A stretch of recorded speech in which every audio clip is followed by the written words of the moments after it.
Hi, I'm Ted Nelson, coming to you from the catacombs of the Internet Archive in August 2014 with issue number 7 of Computers for Cynics. Tonight's disquisition is how Bitcoin actually works. Hook something up here. There we go.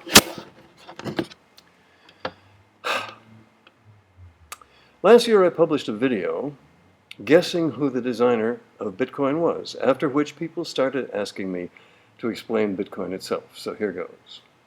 Tonight I'm going to present an overview of Bitcoin. I'm sorry the script is so long, but I haven't got time to cut it down. First, let me say, Bitcoin is brilliant, and nobody knows who created it. A masked man who left a silver bullet and called himself Satoshi Nakamoto. Bitcoin is very complicated.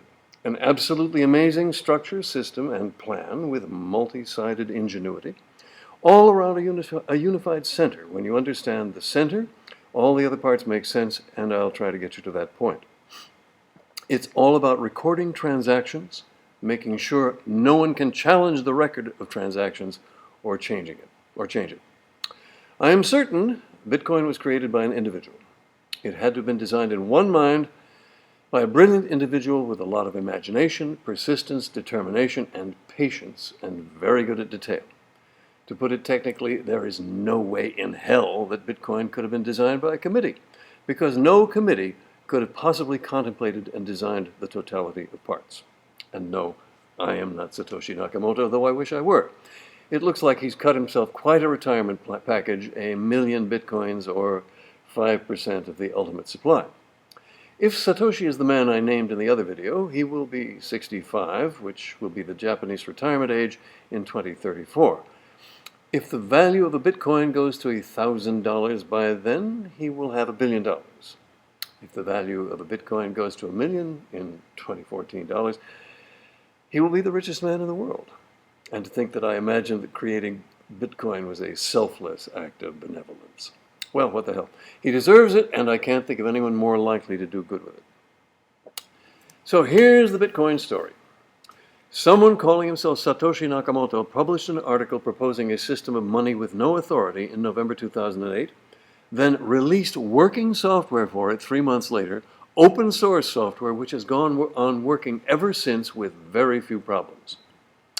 My guess in the video I made last year was that Satoshi Nakamoto is actually a certain Princeton grad who teaches mathematics in Japan. I still think he's the man, an individual of spectacular intellect and diligence comparable to Isaac Newton. Remember that in addition to his scientific discoveries, Newton ran the Royal Mint. Now, Satoshi Nakamoto is a very interesting pseudonym. Satoshi in Japan means clear thinking or wise. Naka means inside, and Moto means foundation. I thank Shirley Siluk for this insight. So in the very name he chose, Satoshi is saying, I am one who sees in depth, which he certainly does. Why is a Bitcoin intro in my Computers for Cynics series? I am not cynical about Bitcoin itself, but I am cynical about people's misinterpretations, misimpressions of it, especially journalists' misinformation about Bitcoin and the resulting public confusion. To paraphrase Mencken, no one ever went broke underestimating the intelligence of journalists, but they have their deadlines to deal with and their hangovers, and many of them are smart and good, and they often spend time talking to other journalists, which is how a lot of true information gets around, as well as a lot of misinformation. However, the world lives by stereotypes. That's just how it is, and the best we can do is try to correct them one at a time. So here goes. You can find many explanations of Bitcoin in text and in video from many angles. I'm not criticizing any of them. But this is the introduction I would have wanted to hear, so of course I had to research it myself. I've had help on this, but any errors are my own. I'm going to try to tell you how the whole system works. I'm not going to tell you how to use Bitcoin, or whether to use Bitcoin, or what's going to happen with it. Economists can't predict anything. How can I? I am not a lawyer and not a financial advisor. Any actions you take are your own responsibility. My only legal and financial advice is obey the law and pay your taxes. Do not write to me about Bitcoin. At the end of this video, I want to tiptoe away from the subject. But, of course, I am available professionally to speak on or to explain pretty much anything. There are many myths and stereotypes about Bitcoin. I'll run through a few of them here. Myth. It's a Ponzi scheme. There is nothing Ponzic about Bitcoin. Carlo Ponzi was a con man of the 1920s. He got you to trust him, you gave him your money for a while, and you didn't know where it was. The first comers got big profits, the latecomers lost everything. With Ponzi, you had to trust him, and you didn't know where your money was. With Bitcoin, you know where your money is at all times, and you don't need to trust anybody. What you trust is the system itself. Myth. It's used only by bad guys and drug traffickers, so it's illegal or going to be. Bad guys use Bitcoin, but they also use telephones and bicycles. Bad guys use everything. Well, you can't outlaw everything, and it's probably impossible to outlaw Bitcoin. There is continuing harassment as various politicians elbow to denounce it, but there's no plausible way to make it illegal. If governments try to control the channels it uses, Bitcoin can hop to other channels freely. It's like sexting and porn. It's there, can't be stopped, get over it.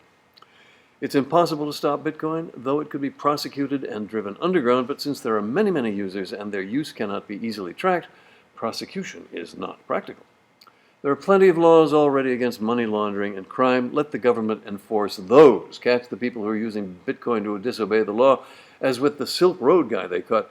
Its proprietor, Ross William Ulbricht, was arrested on charges of alleged murder for hire and narcotics trafficking. The point is, this guy was a criminal, probably not innocent until proven guilty, but caught good and proper for doing things that were bad and improper, it seems, not for using Bitcoin. Myth. Anybody could just change the software and undermine the system. What's that, you say? What if you were to sneak in and change the software? Why can't somebody just use different software to break the system? Not bloody likely. It all revolves around a specific data structure, and anyone is allowed to write software that writes to that data structure, but the validity of the data structure is checked by everyone in the Bitcoin community. Specifically, the shared ledger around which the system revolves is checked in many ways by the standard software itself and by different parties using that software. The legitimacy of the record is constantly checked by the people who maintain the ledgers, the miners, whom we'll discuss, and then checked again by the citizens receiving the new blocks of the ledger. Satoshi worked out the mathematical difficulty of subverting the system to be astronomical. You can't counterfeit fictitious Bitcoin value. You can't send in a transaction with a Bitcoin you don't own. Double spending is prevented by the software. A malefactor could try to take back a transaction, but it would be an enormous effort to undo just one. For illicit software to subvert the system, Satoshi calculated that the bad guys would have to take over more than half of the aggregate computer power of all the citizens maintaining the system. Not impossible, but not an easy black hat job. Myth. Bitcoin is completely anonymous. Bitcoin's anonymity is interesting but not perfect. You could call it semi-anonymous. While you can take steps to be anonymous, every transaction in the Great Ledger can be studied and they go all the way back. There have been various research papers that figured out the identity of many participants, but mainly of the more public users. So if you care, don't talk about it in public. Myth. Bitcoin is going to lead to a libertarian New World Order. There are those who think they can overthrow all government and that Bitcoin will be the first step. Lots of luck. In the meantime, those of us who live in real countries get to use it for real purchases. Myth. Bitcoin has no basis, no intrinsic value. What is intrinsic value? All kinds of things with no intrinsic value have been used for money. Beads, cowrie shells, printed paper. And there's gold. Does gold have intrinsic value? Genetically, it seems to be built into the human species to like gold, but we trust gold as a repository of value because everybody is used to everybody trusting the value of gold. Why does anybody trust any money? Money is a representation of value mutually agreed on by some people. But how do you get to that agreement? Possibility one, the central authority says so. That's not enough. We all know that money issued by a central government may be worthless, as has happened time and again. The real source of value, two, mutual agreement and observation of behavior. Value is what people think something has. When we trust a government's money, it's by seeing that other people trust it. It takes a leap of faith, what has been called the Tinkerbell effect. If you believe in a currency, clap your hands or your wallet. So gold, paper money, and bitcoins are given value by the psychosocial prediction that some people will continue to value it. You can't put bitcoins on your finger or hammer them into jewelry, so it has no wired-in human psychology to back it up. But the real psychology is this. The value of Bitcoin is based on people believing that other people value it. In that sense, Bitcoin was created not when Satoshi created the first block of Bitcoins, the Genesis block in January 2009, but when somebody actually accepted Bitcoins for a pizza in May 22nd, 2010, the Genesis pizza for 10,000 Bitcoins, which established a worth of $25 then for 10,000 Bitcoins, which would be worth $5 million now. That was the moment that gave Bitcoin the breath of life. It's not just a psychological prediction that others will continue to value Bitcoins for arbitrary personal reasons of their own. It's a psychosocial prediction that some others will continue to value Bitcoins based on the same thought that some others will continue to value Bitcoins. Thus, it's a recursive psychosocial prediction. Some others will continue to value Bitcoins because they believe some others will continue to value Bitcoins, because they believe some others will continue to value Bitcoins ad infinitum, which is exactly how gold works. Let others scoff. Let unbelievers fall by the wayside, thinking, oh my God, there's nothing there, like Looney Tunes characters running off a cliff and then looking down. As long as some people continue to believe that some people will continue to believe that some people will continue to believe that Bitcoins have value, there will be a market and a price, and the game will go on, no matter what others think and try to do to prevent it. So, how much should a Bitcoin be worth? How much should gold be worth? That's no rational question. There's no rational answer. It's a market question.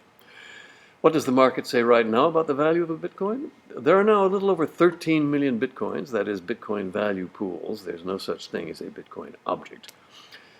Today, the Bitcoin unit is worth $500. In other words, a market cap of $6,500,000,000, which shows that a lot of people believe in it. For you market chartists out there, there are lots of charts giving Bitcoin history at blockchain.info.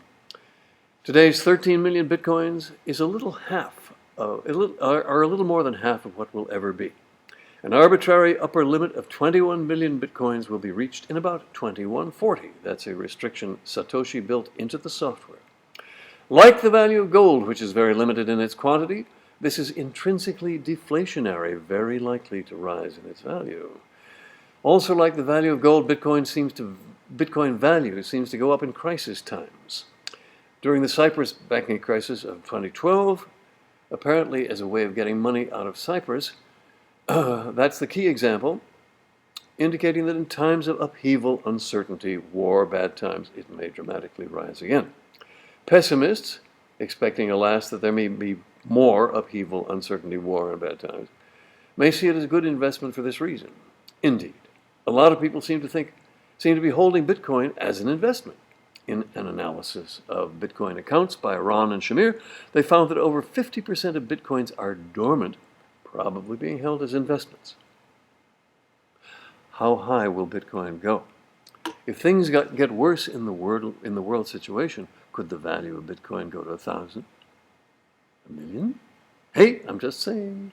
Consult your qualified professionals on this matter. They may not know anything either, but at least they can sound authoritative. Hey, I'm not a financial advisor. As I said earlier, economists can't predict anything. How can I? Okay, now we come to the legitimation issue. The Bitcoin community is continually fighting for legitimacy in the eyes of the public. Fancy websites with lots of information. The Bitcoin Foundation, representing a lot of the heavy public Bitcoin dudes, including the committee that maintains Satoshi's software. And especially the Winklevoss twins. Now, you may have seen the Winklevoss twins in the movie The Social Network and thought they were made-up characters, but nobody could make them up. They wear suits and they act like regular Wall Street types, and they have made themselves public spokesmen for the Bitcoin system among the other suit-wearing Wall Street types. This year, they announced that they owned 1% of all Bitcoin value. That's over $100 million as the crow flies. So the Winklevossen are the best-dressed spokesmen for the legitimacy of the system. May their 1% blossom. And now, Bitcoin has legitimation by the U.S. government. On March 25, 2014, the IRS ruled that Bitcoin will be treated as property for tax purposes as opposed to currency. This means Bitcoin will be subject to capital gains tax. Annoying in some ways, but one benefit of this ruling is that it clarifies the legality of Bitcoin. Perhaps more important, when the criminal Silk Road operation was halted, U.S. Marshals seized 30,000 bitcoins, value 30,000 bitcoins, which they have now auctioned off. That, in my estimation, was the real kiss of legitimation. Practical problem, money exchanges. The law in the U.S. is that money exchanges have to keep track of their customers, which is impossible with Bitcoin. This makes it difficult to get real money for your Bitcoins in the USA. But the news on these matters keeps changing. Meanwhile, you can buy things with Bitcoin in the USA without difficulty. Okay, so much for preliminaries. Oh, change my secret. There are so many systems of online payment. eBay has PayPal. Second Life has Linden Dollars. I patented a system of online payment myself back in the day. There are hundreds more, many based on Bitcoin and forking its program. Scott Coin, Israel Coin, Ron Paul Coin. Check them out. Now, legally, you can't call these money. You can call them vouchers or tokens or scrip or units of account. Those are the legal things to call it. Probably not currency and certainly not money. Legally, only the government can create money, but for practical purposes, we can call Bitcoin electronic. But until Bitcoin, all these systems have had a central authority and a point of trust. Government issues money and wants you to trust it. A bank, you say, naturally has a central authority you can trust that keeps track of all its transactions. PayPal has a central authority, very nanny-ish, that arbitrarily forbids some transactions or stalls on payment. Bitcoin has no center or point of trust. However, it has a central authority. The central authority is the software, but that authority is maintained by the community that runs it, the serious Bitcoin community. We may call them the citizens of Bitcoin. The citizens are the ones who run the full Bitcoin program. And the more people there are that run it, the more certain its authority becomes. Now, just to be a Bitcoin user, you don't have to be a Bitcoin citizen. You can buy things with Bitcoin, but that doesn't make you a full citizen. You can easily get a Bitcoin wallet, for example, from blockchain.info. You can easily buy Bitcoins, just Google buy Bitcoins, but that doesn't make you a Bitcoin citizen. Yet anybody can become a citizen of Bitcoin. All you have to do is download the full Bitcoin software and keep it running, which benefits and strengthens the system as a whole. The Bitcoin software packages are all variations of Satoshi's original software, all compatible at the protocol and data level. Some are maintained by the Bitcoin's foundation, others are made by third parties. It doesn't matter who creates the software, as long as the software supports the central ledger, which everyone checks. And if it doesn't support the central ledger, it doesn't do any harm, so the hell with it. But to run the software as a Bitcoin citizen, you need a serious machine with a 24-hour connection. It's not for laptops. It needs to run all the time. The software is called Bitcoin Core or Bitcoin QT or sometimes Bitcoin Full Node Client, Satoshi Client, or Satoshi Code. The overall software design they all follow is called Bitcoin Network Protocol, the data structures and message methods of the system. These instantiations of the Satoshi code will variously run on Windows or Mac or Linux, and you can download several of them from bitcoin.org. But the Satoshi code is not for casual Mac or PC users. A full node client listens on port 8333 and must accept more than 8 connections, and most Mac and PC users don't know how to set that up. It comes in different packages called Bitcoin D, Bitcoin Client, and Bitcoin QT as mentioned. Bitcoin D is the command line version.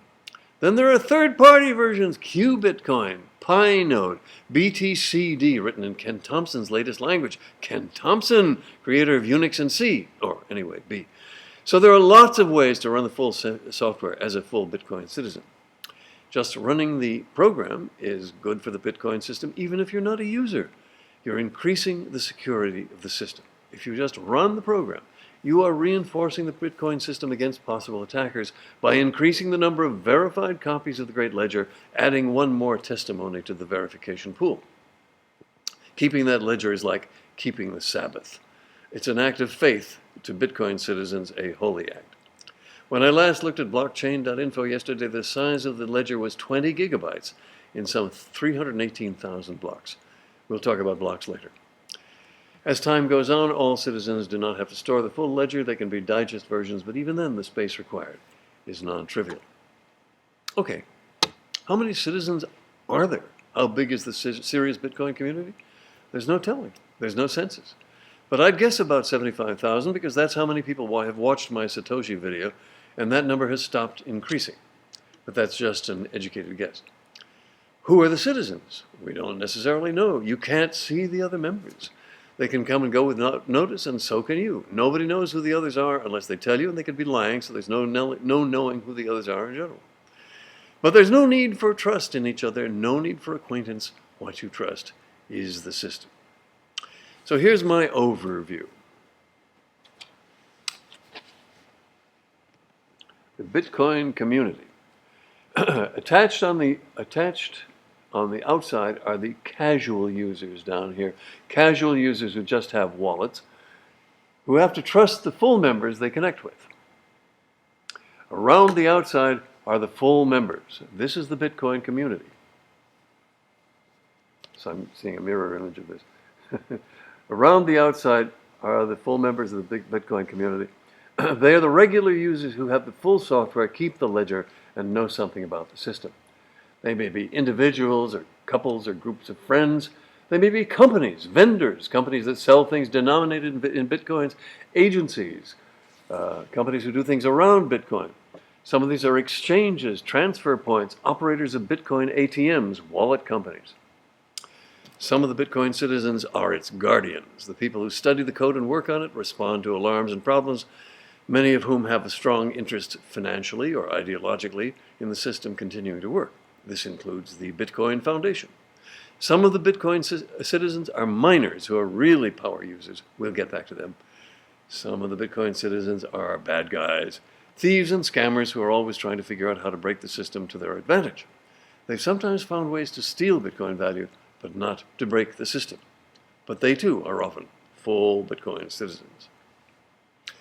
The citizens share a visible Bitcoin space. We may call it the Bitcoin Commons, where everybody can in principle, what everyone can in principle see. Actually, the Bitcoin space, I'll show you again, consists of what the software can see and what the citizens can see through the software.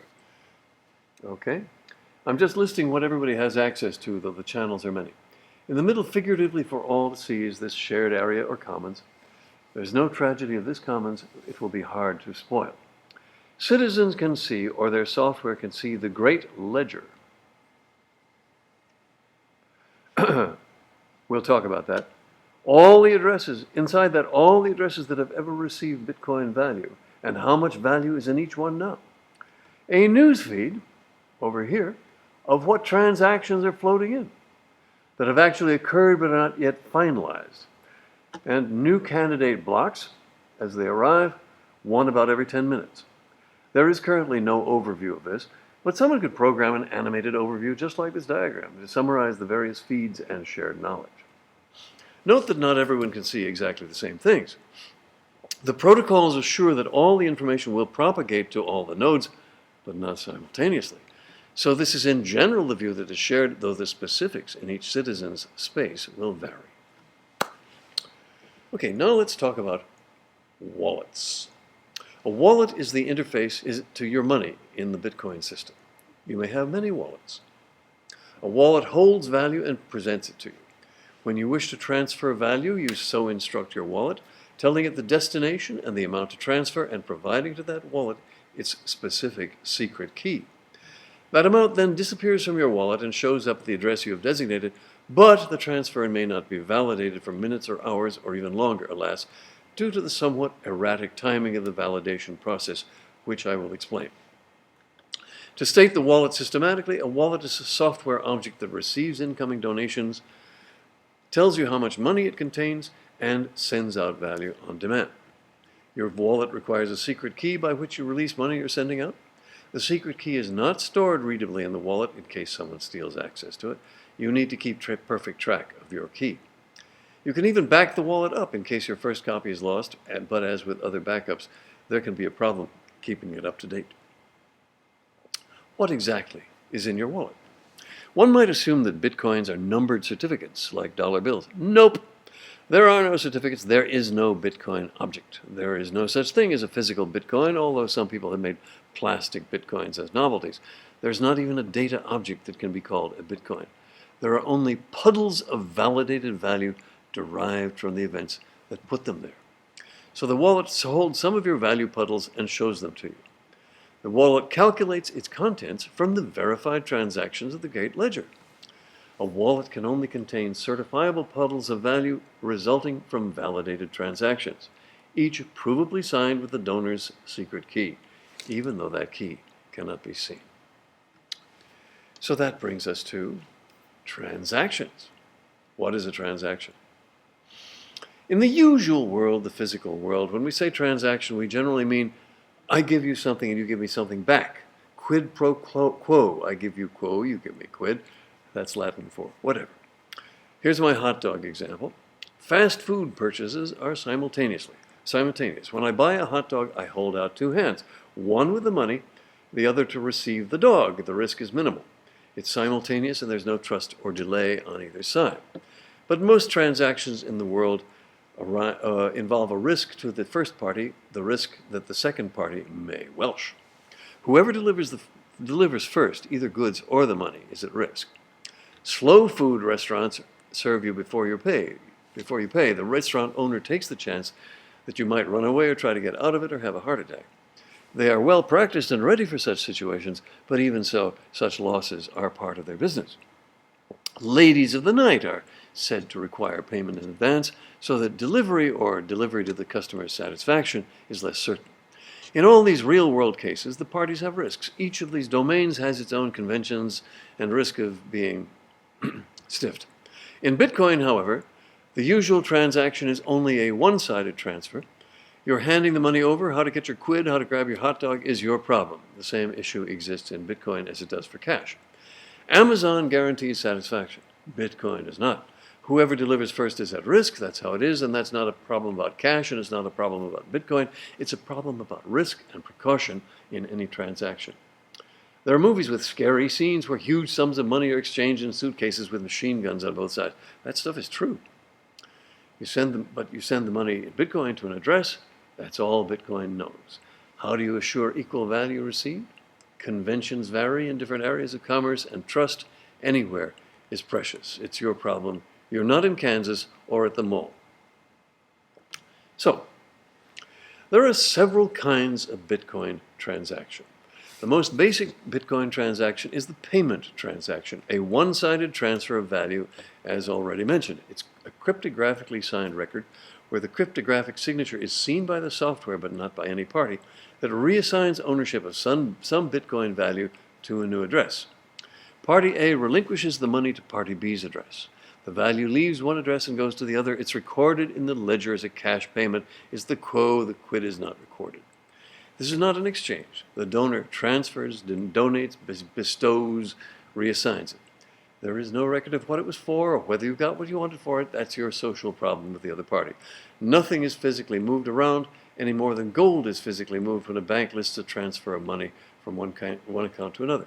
All that happens is that a transfer is recorded, moving value from one address to the other. Not even the sums in the respective Bitcoin addresses are recorded. Those sums are calculated after the transaction is finalized. That is the main form of Bitcoin transaction. It is called pay to public key.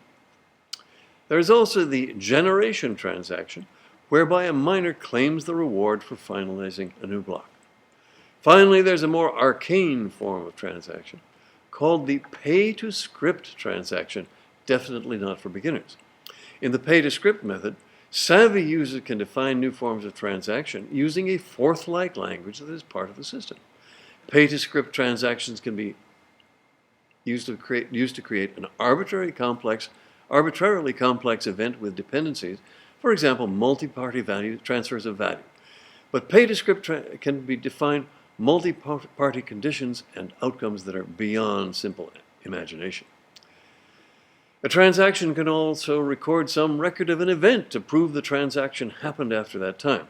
For instance, Satoshi locked a headline from the London Times into the Genesis block, but this is now a deprecated practice. Okay, to summarize the transaction types, we've covered the main one-sided transfer, which is called pay-to-public key. We've covered the generation transfer transaction, which rewards miners.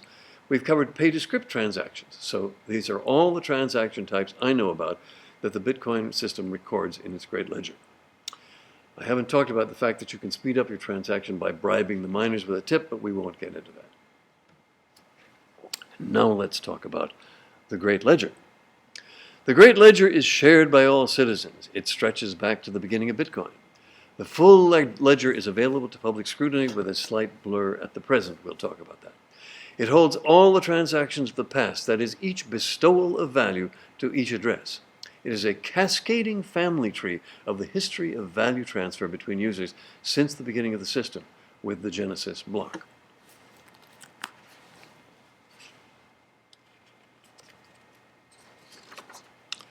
So here we see what's in the ledger schematically.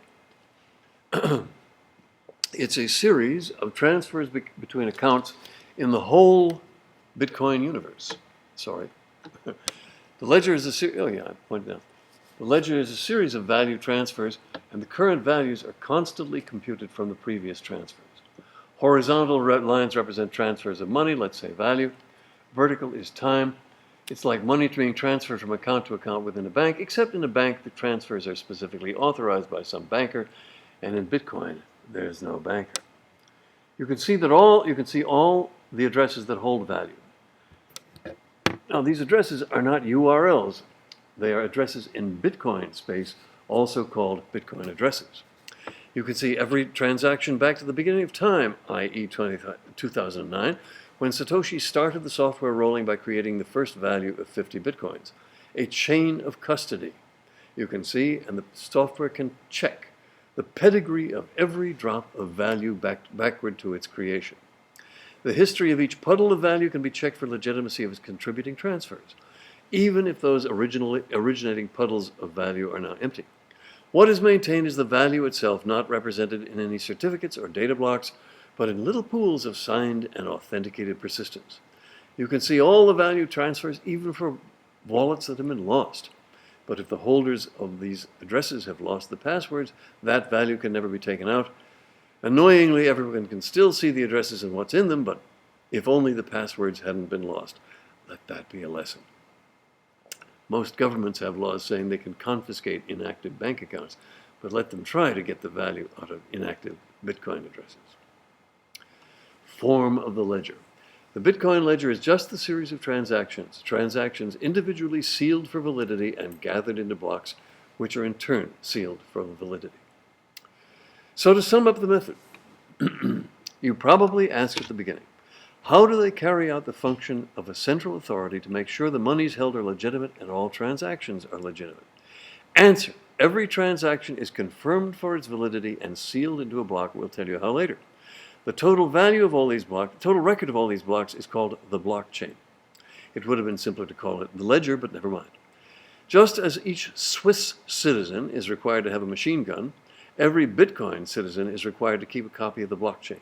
Every citizen, every full member, receives the finalized sealed blocks, and the software checks each block automatically and adds it to the blockchain of each citizen, so that the blockchain holds every transaction back to when every puddle, each drop of Bitcoin value was created.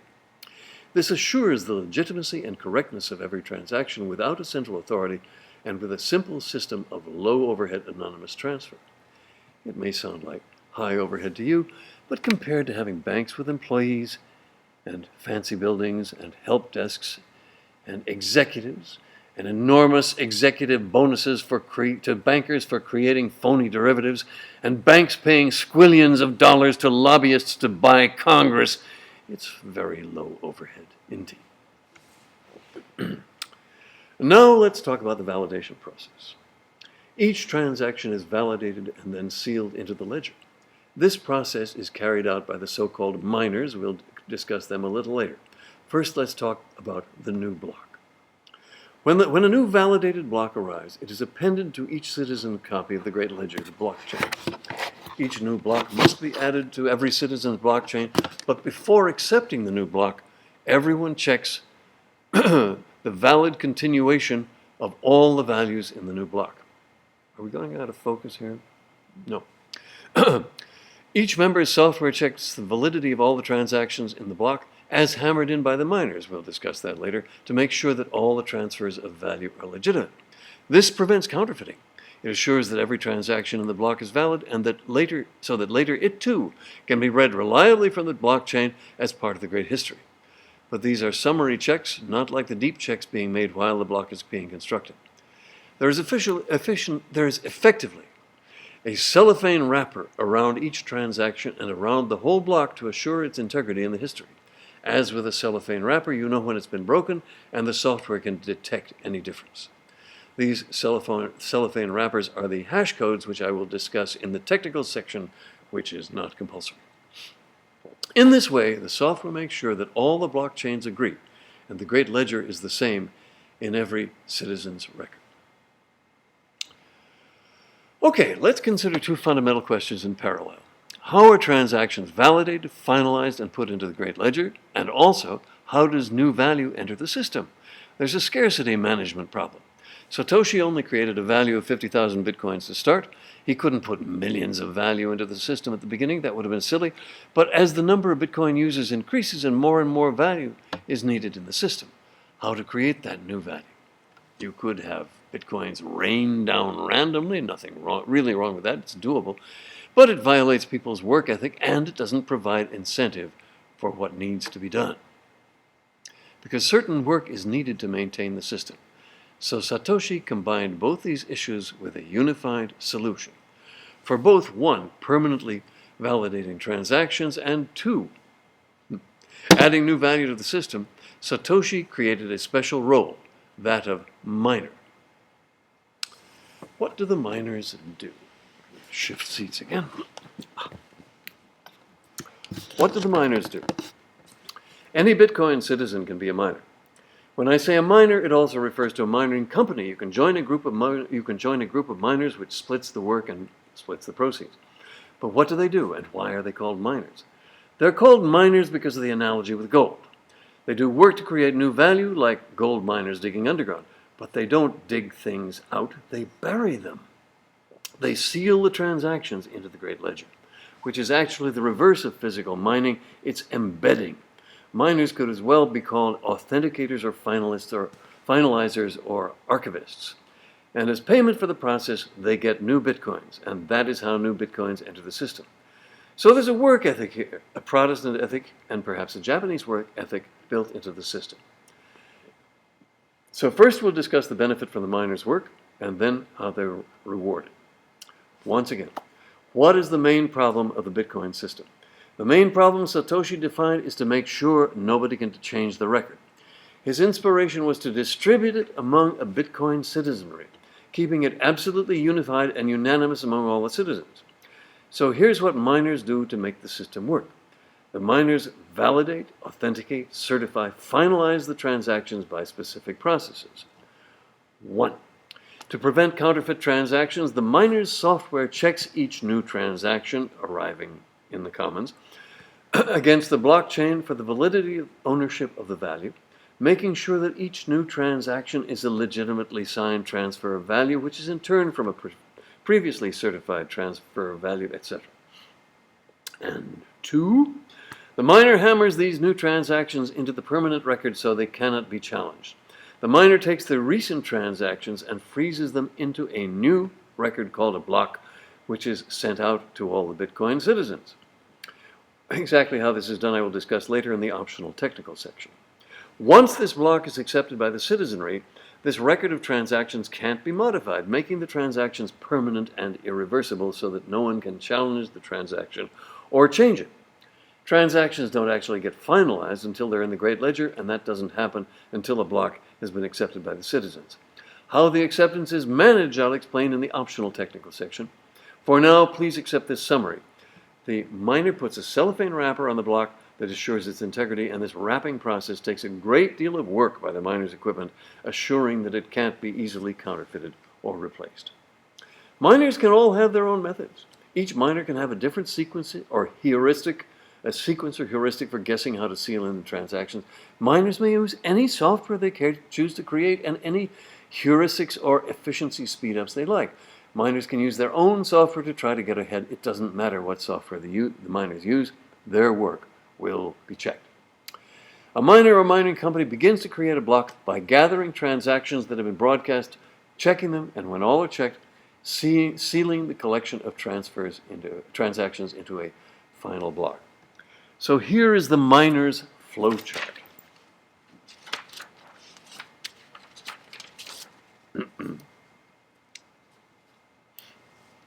Let's start here. Start new block. Okay. Start new block. This means you're throwing down your tools and throwing away your previous work and starting a new block. Select a new transaction. Test the priority of this transaction. We haven't talked about priorities. The miner has an option of chucking it out. Test whether there's a tip in the tip jar. The miner has the option of chucking it out. Test whether the transaction is valid. That's not optional. If the transaction is not valid, start again, grab a new transaction, and go through that again. If the transaction is valid, accept the transaction and seal the transaction, and then add it to the transaction tree inside the block. Have we got enough transactions? No. Okay, go and get a new transaction. And continue this transaction loop until you have enough transactions. And then, if you haven't been interrupted by somebody else's successfully making a block, seal the block. Okay, that is what takes an ungodly amount of time. And seal the block, seal the block, seal the block, seal the block, and then when it's done, broadcast it. Ring the bell. But if you're interrupted during the sealing process, throw down your tools, the bell has rung, and start the process again with beginning a new block. If, however, your block has been accepted or broadcast, now you rush to start a new block because you want to seal that block further in with more blocks. So this is the miner's rather difficult row to hoe, creating a new block and sealing it in.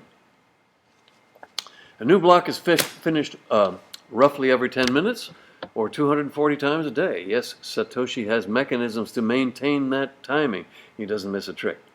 When a miner succeeds, having sealed a block, the miner throws it into the arena, i.e. broadcasts it through the Bitcoin community, in effect telling everyone, append this to the great ledger, the blockchain, and then hastens to start a new block to follow behind that, hoping to assure the success of the block just completed. Just completing the block does not guarantee its success or the miner's payment. We'll discuss that. Meanwhile, all the citizens who receive it begin checking the new block for correctness. What about the other miners? When the bell rings, as it were, signaling the arrival of a finished block, all the other miners throw down their tools and start over. They have to drop the block they're working on and begin again, since they can assume that some of the transactions they were trying to seal right now are by now already sealed. So the first thing the other miners have to do is examine the new block and compare it to the pool of transactions to find out which transactions are not yet sealed, and start again, assembling the transactions that weren't in the block that just arrived.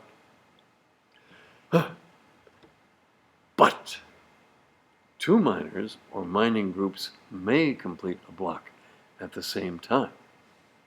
What happens then? We'll talk about that later. Okay, the miner's reward. The new block sealed by the miner's efforts freezes the transactions that have occurred, and for this the miner is rewarded with new Bitcoin value. Right now in 2014, the miner gets a value of 25 Bitcoins for creating a block that is successfully added to the blockchain. That's $12,500 at today's value. But every 4 years, the reward for sealing a block will be cut in half, and when the last Bitcoin value has been mined in approximately the year 2140, the reward will be removed entirely, at which point users will need to pay the miners. There is a tip jar for every transaction, but we won't get into that. There's no hurry. It's probably not profitable to be a miner. I said I wouldn't give advice, so I'm going to be oblique here.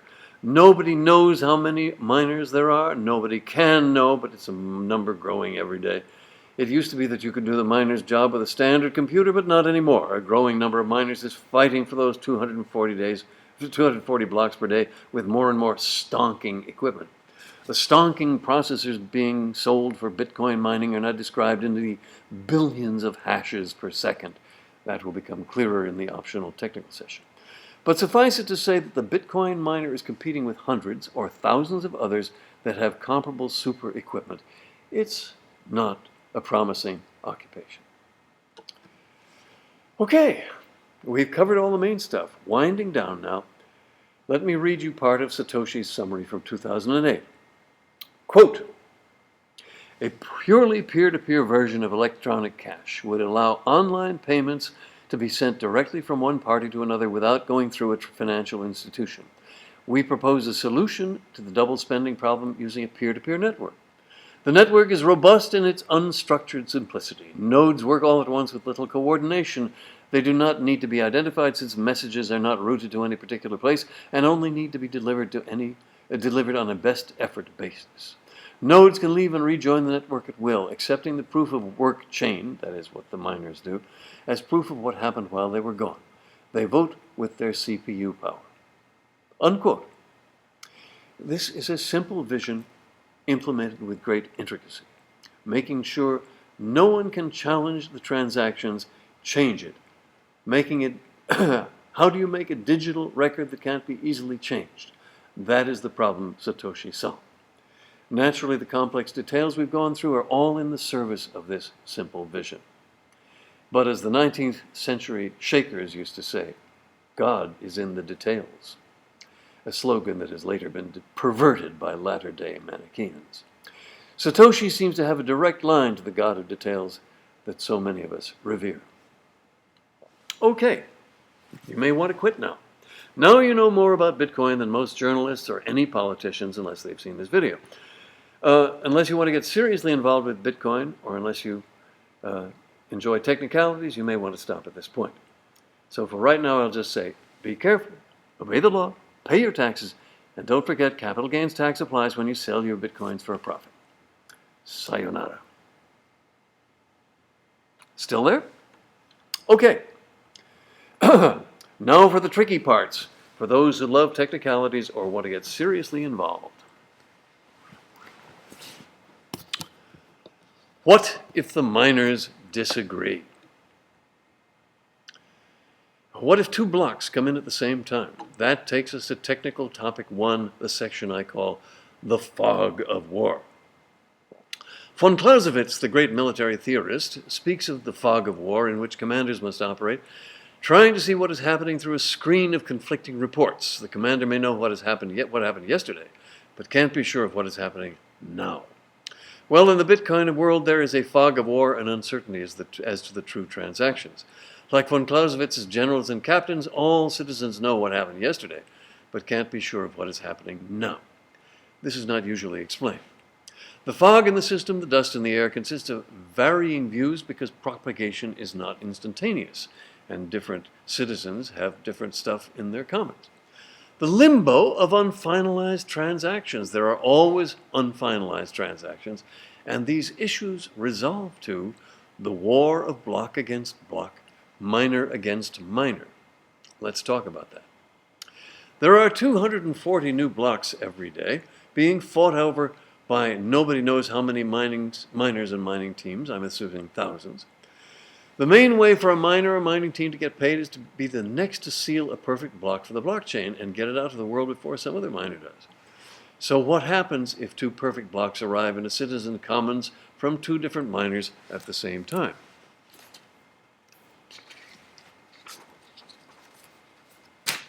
Well, for instance, look here at first at the two sides. We have a block A arriving and a block B arriving.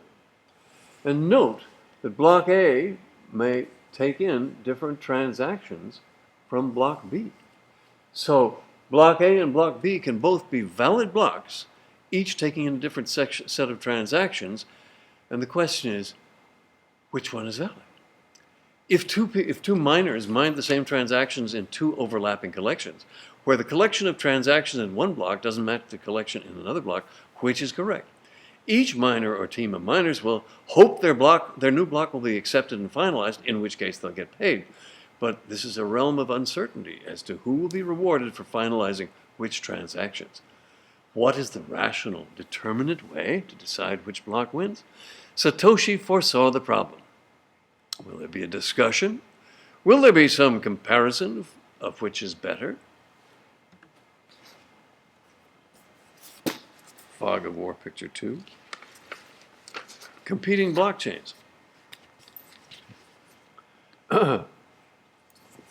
Suppose, for example, in this extreme case, this user received block A while this user received block D. Then this user received block B while this user received block E. Then this user received block C while this user received block F. What's going to happen? What will win? Satoshi's genius in solving the problem is to leave it to chance and competition. This is a free market statement built into the software. Satoshi said, we'll just see which chain gets longer. The citizen who receives 2 blocks at the same time makes a guess that block A will win and appends it to the blockchain, but within a few hours it may turn out that block B has been more generally accepted. The citizen's software merely adjusts, throws out block A, and accepts the growing chain built on block B. When one blockchain gets seriously longer, the software decides it's the right one, then it's the final blockchain. Whichever miner's block reaches that final chain, that miner will get the loot. And I just don't mean final, I mean final within the last couple of hours. Whichever miner's block reaches that final chain, that miner will get the loot. The miners get paid who make it to the longer blockchain, the others don't. It's like guys who apply for a patent later than the first guy. They lose. But it's a minor problem, pardon the pun. Only if 2 blocks are finished simultaneously does the problem arise. The statistical distribution of blocks over time is such that 2 blocks are rarely finished in the same time, so that the first to finish cancels all the other block making by miners who haven't finished. The blocks that don't make it to the final blockchain are called orphan blocks. The number isn't great. A couple a day, often quoted as 2%, rarely more than 4 a day, left out of the successful 240 blocks mine. This solution also takes care of the double spending problem. Suppose you have $100 in your Bitcoin wallet and you try to send it to 2 different people. Even if you have dirty wallet software that permits it, the blockchain won't. Only one such event will make it into the final blockchain because of the way the transactions are checked by the miners. The miners checking assures that both transactions cannot be falsely accepted. 2 rival blocks could happen to contain the 2 rival transactions, but only one spending of the same value can get into the ledger.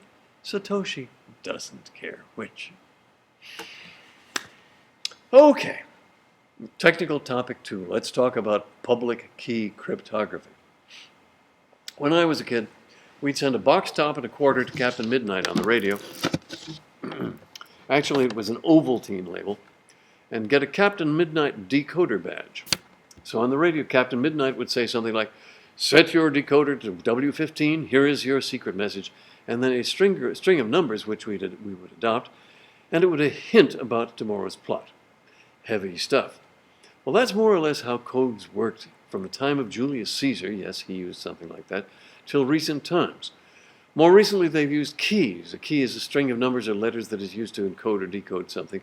They now say encrypt and decrypt. But the problem was, how do you distribute the keys and keep them secret? Big problem, until recently. Public key cryptosystems were invented by Whit Diffie, who doesn't get enough credit, and developed to their present form by Rivest, Shamir, and Adelman. The code called RSA, for Rivest, Shamir, and Adelman, is the backbone of commerce today, even though the U.S. government tried to suppress it back in the day. At that time in the 70s, the U.S. government was trying to actually control all cryptographic keys. In a dramatic series of events, the RSA mathematics was sent out in samizdat form to many computer scientists, I got a set in the mail, to assure that the government could not suppress it. The joke is that now RSA code is used for all commercial transactions and government secrets. We couldn't have a commercial internet without it. Using RSA codes, you can send secret messages without having to give anyone a secret key. Here's how it works. In a public key system, you have 2 keys, public and private. They are alike, different numbers, but they function identically, but you use them differently. You publish one, and you must hide the other. It goes both ways. You can encrypt with the public key and decrypt with the private, or encrypt with the private key and decrypt with the public. They are alike and symmetrical in the sense that either one could be your public key, and either one could be your private key, your other one could be the private key, but once you've decided, that's it. Each of these keys is a long number that ties into a mathematical procedure for encrypting and decrypting. Here's how you send a secret message to a stranger. You encrypt your message with that person's public key, and he or she can read it with their private key. Or, if you want to send a secret message to the stranger with the assurance it's from you, you encrypt it with your private key. The recipient looks up your public key to read it. There are many other permutations. Public key crypto systems are used by banks, the World Wide Web, when it says HTTPS, and everything in between. Bitcoin uses public key cryptography as well. A word about the mathematics. Even though the two keys, public and private, are entangled mates, one is no good without the other. The two keys are generated together by a mathematical process that makes it virtually impossible to derive one from the other with today's methods, so that in the foreseeable future, no one will be able to figure out your private key from the public one, even though they're soulmates. Here's how public key cryptography is used in Bitcoin. In Bitcoin, money is sent to particular addresses. You may easily generate new addresses to send money. Each address is based on a public key, but only you have the private key. Although the entire Bitcoin world knows when money has been sent to that address, only you with that private key can read it, can get it out. That is, send it on to another address. So each address has its puddle of value visible to the world, but only the owner of each address, meaning the owner of its secret key, can move that value along. So much for public key cryptography. I hope you understood it. Okay, I've saved the worst topic for last. Technical topic 3, hash coding and the sealing of the block. First, I'll explain hash coding and then how it's used by the Bitcoin block finalization process. We'll skip a lot of details. Hash coding is used to lock in the authenticity of transactions, lock the authenticity of a block, which in turn determines who deserves the new value being minted, providing a work ethic reward. Hash coding is a very simple concept, but its ramifications go on, requiring a lot of context to understand its meanings, like virginity. Technically a very simple concept, but requiring a lot of context to understand its ramifications and meanings. Hash coding is a technique for authentication, used to prove that two bodies of data are the same, especially to prevent anyone from messing with a body of data. So it has to be hard to fake. A hash code is like a checksum, but much trickier. A hash procedure is a program that chews on a block of data and results in a nonsensical string of bits. This string of bits is called a hash code.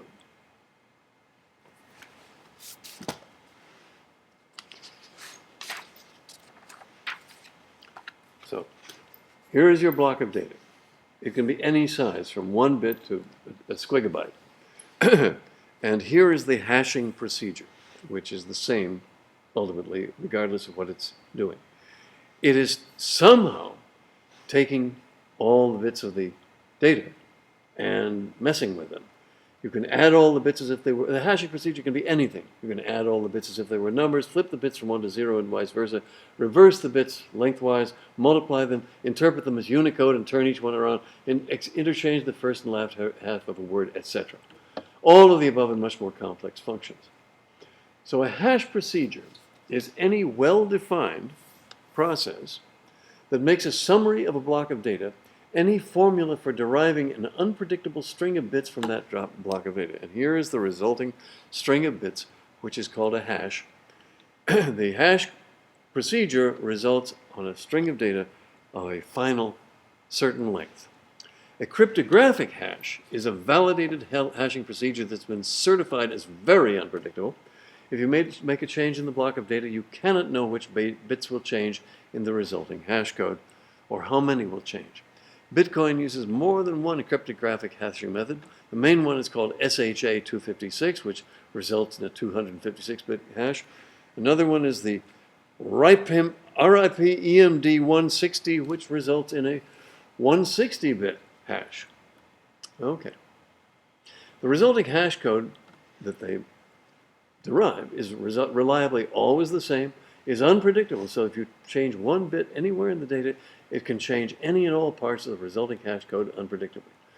The hash can be given out separately from the data, gives a summary of the data, which can be reliably checked when the data arrives to make sure the data has not been corrupted. Hashes are mathematically determinate, but their results are not predictable with existing computers and processes. So why do you want a hash to be unpredictable? So the bad guy can't make an arbitrary change and fob it off as the authentic data. If a bad guy wants the hash to come out to a certain result, it's got to take him a long, long time. The same is true for a good guy. If a good guy wants the hash to come out to a certain result, it's going to take him a long, long time. Satoshi uses this fact to the hilt, as you will see. There are multiple levels of hashing used in the Bitcoin system. I'll just talk about the main ones, and the transaction hash and the block hash. The transaction summary hash. Every transaction, as I've mentioned, is checked for validity and then hashed. To nail in the individual transactions after the validity check, the miner hashes the transaction, locking the authenticated value transfer. That hash now stands for the whole transaction. It locks the transaction in, can't be counterfeited. You post the hash and refer to the data. Anyone can check it. So in the block, all the transactions are hashed as a way of summarizing their content once verified.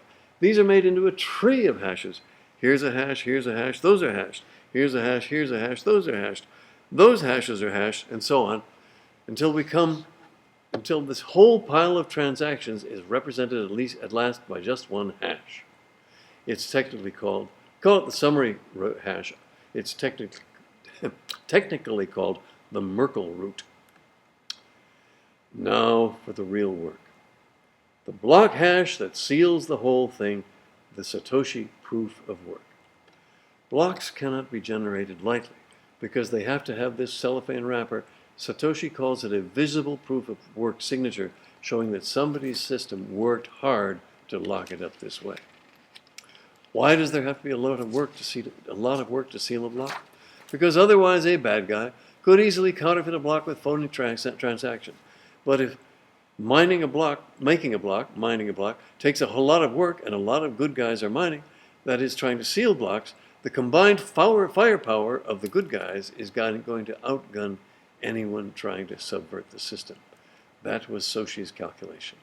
So Satoshi designed a task for sealing a Bitcoin block, which is highly repetitive, requiring lots and lots of attempts with escalating difficulty, relying on constant effort of the good guys to keep the system valid. That's why it's needed. It is a very costly method in computational power for assuring the certainty of a block. This is called in the computer world brute force, doing something over and over experimentally instead of figuring it out, which you can. Okay, so here is a diagram that sums up the miner's biggest chore. The main final block hash. Here is the block to be sealed.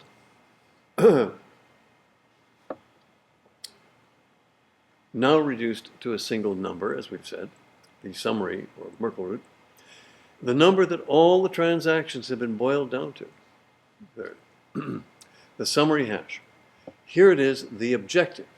What is wanted is a final hash code, the final summary, the cellophane wrapper I've talked about, that the miner is trying to create, a hash code that meets a certain difficulty criterion. Here is where the hash code is supposed to go. It has to begin with 64 zeros. As of right now, that number changes. You could also say smaller than a given number, which is smaller than those 64 zeros. Satoshi has arranged for this difficulty criterion to be reset every 2 weeks to keep the blocks timed to every 10 minutes. Can you believe it? Okay, and here is what is needed. A number that will give you that final hash code. A number we have to keep changing until the hash comes out the way we want it. It's called a nonce. In literature, a nonce word is a word that is coined casually and not expected to be reused. In cryptography, a nonce is a number, likewise some number not expected to be reused. So it comes down to this. The principal work of the miner, after the block has been set up with the sealed transactions, is to find the nonce that seals the block with the correct number of zeros. That's all. That's all you have to do. Find the nonce that gives you a block hash with 64 leading binary zeros. All you have to do is just repeat and repeat and repeat the SH265 hashing algorithm until the result, repeat it, until the result meets the criterion. Sounds easy, doesn't it? Well, if the source I have chosen is correct, the average number of SHA-256 hashes presently required to seal a block is 18 terahashes. That's 18,000 gigahashes, or 18 quintillion. That is 18 billion SHA-256 calculations, which some lucky miner manages to get through in about 10 minutes ahead of the others. And so the power of Bitcoin mining equipment is now measured in gigahashes per second, meaning SHA-256 hash calculations. Oh, and by the way, every miner is given a slightly different problem, so there's no unique solution for a given block, even if two miners happen to be sealing this exact same set of transactions.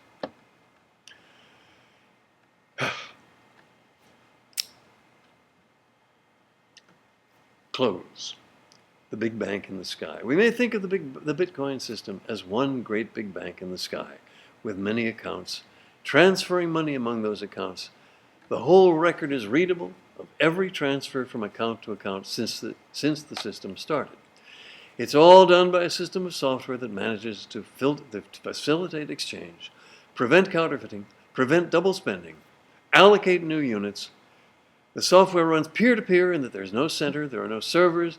The software controls how value is bestowed, maintained, transferred, and prevented from unauthorized use, including unauthorized use by the owner, i.e. double spending. Nearly all the work in the Bitcoin system is about validating and legitimizing the transfers of value and assuring the integrity of the great ledger. Satoshi calculated the expansion of the system, and so far it's tracking his predictions and directives with a new block every 10 minutes. The bad news. There is also bad news of various kinds about Bitcoin. One, the visibility, which may come as a surprise to some users. Two, the volatility of a Bitcoin's value, which goes with Bitcoin being a small experimental market, easily manipulated. Three, perhaps worst for the user, the slowness and uncertainty of transactions based on the irregularity of the blockchain method. The transactions have to be buried under a certain number of blocks to be considered final. The additional blocks that go on before different kinds of transactions are considered final. The greatest threat to the... I've skipped that part. The greatest threat to the system may be its success. There's the magnitude issue. How can it possibly go on this way for millions of transactions a day, let alone millions of transactions per second? The transaction storm may outswamp the software meant to handle it, both in the mining, that is finalization of transactions, and the size of the blockchain. How can this method conceivably handle the millions of contemplated transactions per day, per second? Beats me, but Satoshi's been right in so many judgments of magnitude, I'll bet on him. If the internet survives, and if mankind survives, both of which I consider unlikely, I'm betting Bitcoin will too. Finally, thanks. I especially want to thank my lovely wife, Marlene Malika, for granting me the time to do all this. I want to thank Edward Betts and Brewster Cale of the Internet Archive for getting me interested in Bitcoin. I want to thank Jason Scott of the Internet Archive for graciously allowing me to disrupt his sleep in this room. And finally, I want to thank Raj Kumar of the Internet Archive for answering a lot of my questions patiently. And thank you.